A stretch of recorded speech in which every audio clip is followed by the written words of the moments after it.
நரேந்திர மோடியினுடைய தலைமையில் தேசிய பொருளாதாரத்தை உலகத்தில் 3வது ஜெர்மனிக்கு மேலாக கொண்டு வந்ததனுடைய பெருமை நரேந்திர மோடியை சாரும். அதற்கு உறுதுணையாக இருந்தது நிர்மலா சீதாராமன். விஸ்வகுரு, விக்சித் பாரத் என்றெல்லாம் நரேந்திர மோடியினுடைய ஒரு யோசனை திட்டங்களை எல்லாம் எத்தனையோ எதிர்ப்புகள் இருந்தாலும் நரேந்திர மோடிக்கு உறுதுணையாக துணை நின்றவர் நிர்மலா சீதாராமன். அவருக்கு வழிகாட்டியது அருண் ஜேட்லி. அருண் ஜேட்லியினுடைய கண்டுபிடிப்பு தான் நிர்மலா சீதாராமன். தமிழ்நாட்டிற்கு எவ்வளவோ செஞ்சிருக்காங்க இந்த அம்மா. 1 இல்ல 2 இல்ல. முதல் பட்ஜெட்ல டிஃபென்ஸ் காரிடார்ஸ் கொடுத்தாங்க சீனிவாசன். அது யாரும் மறக்க முடியாது.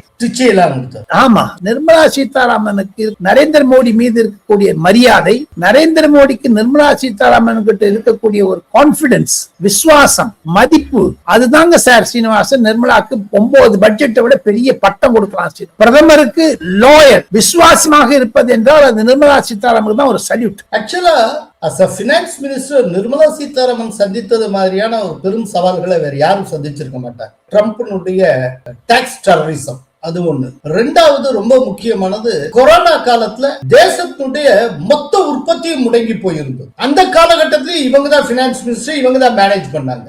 இத்தனை மேனேஜ் பண்ணி இன்னைக்கு உலகத்தின் 4வது மிகப்பெரிய பொருளாதார நாடாக இந்தியா கொண்டு வரப்பட்டிருக்கிறது. அப்படின்னா அந்த நிர்மலா சீதாராமனுடைய கான்ட்ரிபியூஷன் ரொம்ப ரொம்ப அதிகம்.